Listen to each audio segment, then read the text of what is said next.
Hi, my name is Matthew Huth, and I'm going to be talking about developing positive behavior support systems to get the desired behaviors using best practices. Positive behavioral support, also known as a PBS. PBS is a school-wide positive behavioral support system designed to create school environments that promote and support appropriate behavior for all students. They identify the common behavioral expectations that are valued by the school and the community that can be applied to all students. Expectations are taught to all students directly and clearly to create accountability. A PBS system addresses the behavioral needs of the individual students as well as small groups of students. A PBS framework, what it looks like. Students are thoroughly and regularly acknowledged for appropriate behavior.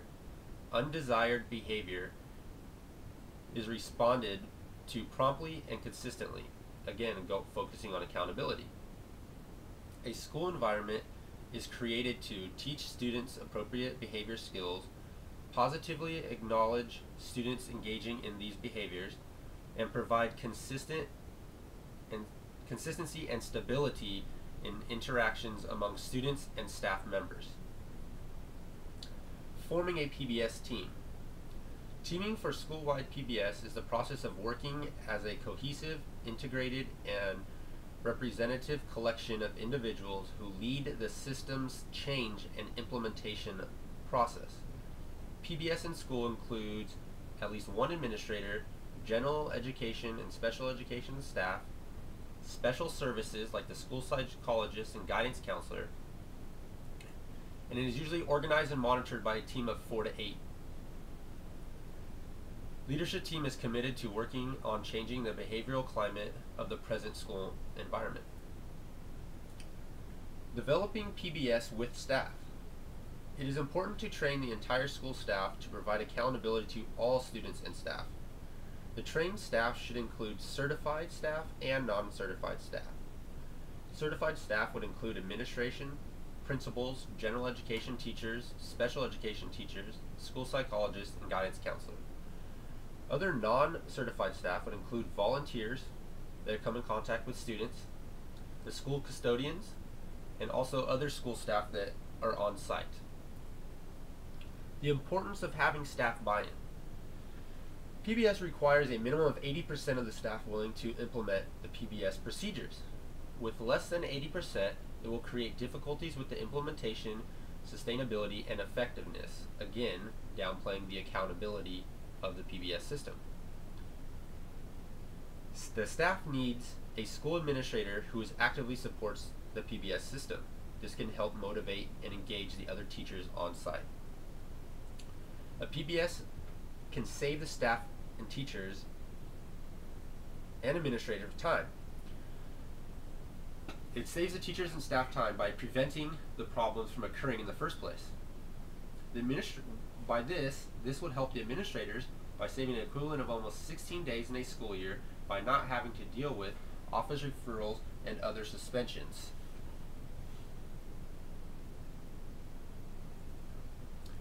Engaging the stakeholder.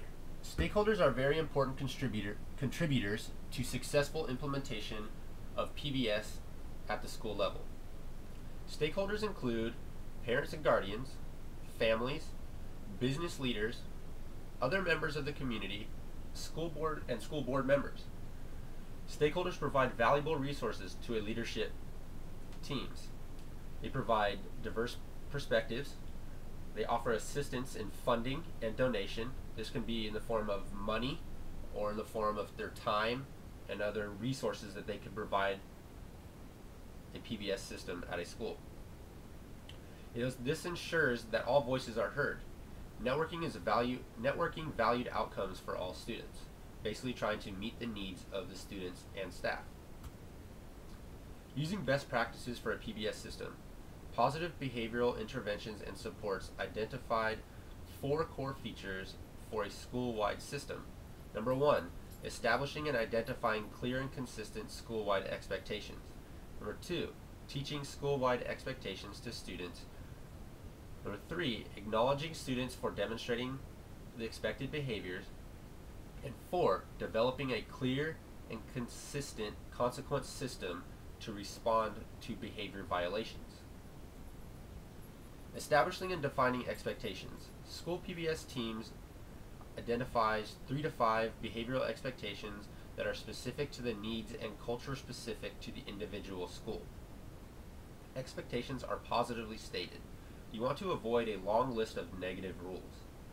The expectations should be brief but memorable to the students.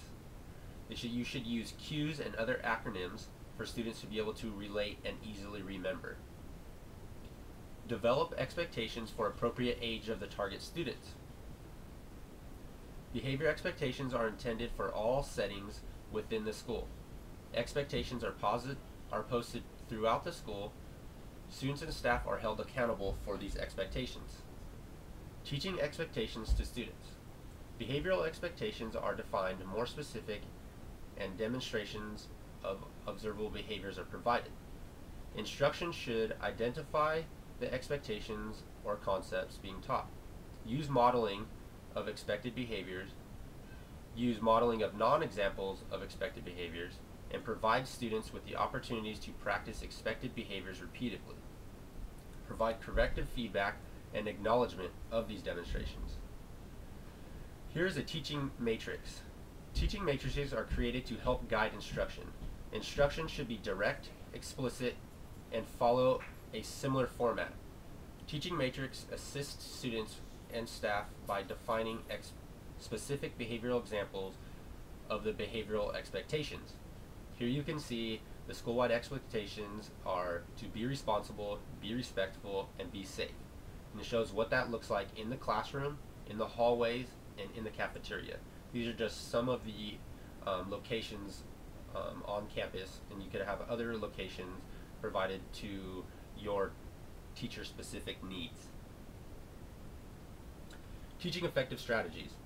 Effective teaching strategies include identifying the big ideas in the content area, making strategies conspicuous for learners, using scaffolding to support learning, strategically integrating essential information, linking instruction to students' background and knowledge, this is relating it to the students, providing repeated opportunities for practice and mastery concepts. Acknowledging students for demonstrating desired behaviors. Students need to be acknowledged for demonstrating the expected behaviors. Here we are going to establish a positive reinforcement system. In a positive reinforcement system, you want to catch students demonstrating expected behaviors. Then we reinforce and acknowledge the positive behavior that was being displayed. This helps to establish and maintain the desired behaviors going forward, not only by that student, but other students who witnessed it. Determining a reward system for the desired behaviors. You want to come up with the type of the system that you want to use, the frequency of the rewards, and the variety of the rewards. This is very important in holding the accountability of the students and staff. Next would be developing a consequence system. The consequence system must have clear and consistent responses by school staff to behavior violations. The consequence system should include clearly identified consistent staff responses for behavioral infractions, identify when documentation of behavioral issues are needed, and then group the behaviors to a level of severity. Like the example would be the impact on the classroom environment. PBS team then identifies consequences for each behavior group. This is matching the severity of the behavior to the appropriate consequence. Here's an example of a range of consequences. Minor consequence may be just a verbal redirection, where a major consequence may be suspension or expulsion. Here's an example of a consequence system. You have behavioral level 1, 2, and 3. It shows the type of behavior, and then it gives a list of possible consequences, and then at the bottom it shows the mandatory staff regards of what they need to follow up with the behavior. Establishing target groups and individual students. The PBS system should include a way to proactively identify these students, determine their individual needs, and implement instructional interventions.